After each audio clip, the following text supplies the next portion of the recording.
commutations for potentially dozens of people, including high-profile allies. Sources telling NBC News that for now, the president is not expected to issue a preemptive pardon for himself or his family members. He is planning a red carpet send-off for himself tomorrow morning that could include a color guard, a military band, and a 21-gun salute. The early exit making him the first president in more than 150 years to skip his successor's inauguration. Also the first U.S. president to face an impeachment trial after leaving office. President Trump has a shrinking group of aides and advisors to plan his defense. Republican Senate Majority Leader Mitch McConnell reconvening the Senate today with these searing words about the Capitol siege. The mob was fed lies. They were provoked by the president and other powerful people.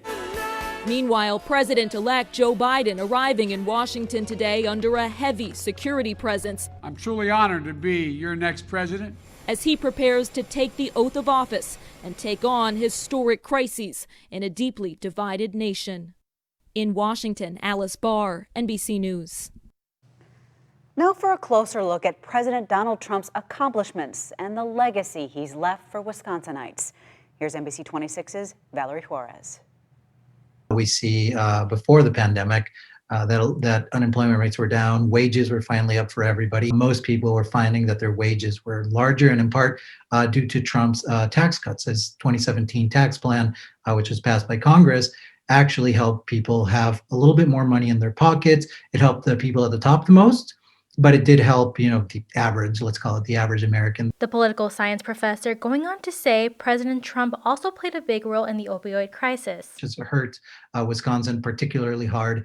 And there has been prosecution. It is his Department of Justice that has been pushing these prosecutions, and successfully. We also spoke with the Brown County Democratic Party, who say they're gearing up for the transition of power. States and local governments have been saying that we're going to take a big hit economically here, and we're going to have to cut services like police and fire.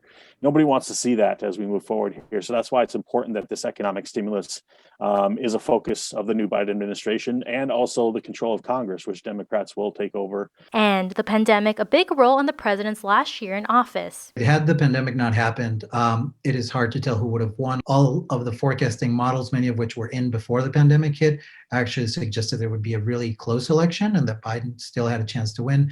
While it was a controversial 4 years, supporters say it will be a term to remember. In Green Bay, Valerie Juarez, NBC 26. Some colder temperatures across the area today. Right now, we're looking at upper teens to lower 20s across much of northeast Wisconsin. We had some sunshine this morning, but this evening we're looking at cloudy skies, and we've got a little bit of light snow and a few flurries out there as well. Most of it is south and west of Green Bay. Some minor accumulations, a dusting to maybe a quarter of an inch are possible in a couple of locations. Walk out for some slippery spots. As we head through the evening, the snow will push off towards the east, will clear out, and temperatures will fall into the teens. Nina? Chilly night. Cameron, thank you. Now to the latest on the COVID-19 pandemic here in Wisconsin. Some good news to report. Our COVID numbers continue to improve, with just over 1,500 new cases being reported today. The 7-day average of new cases per day has dropped below 2,000, the lowest number since December 26th. There are now fewer than 20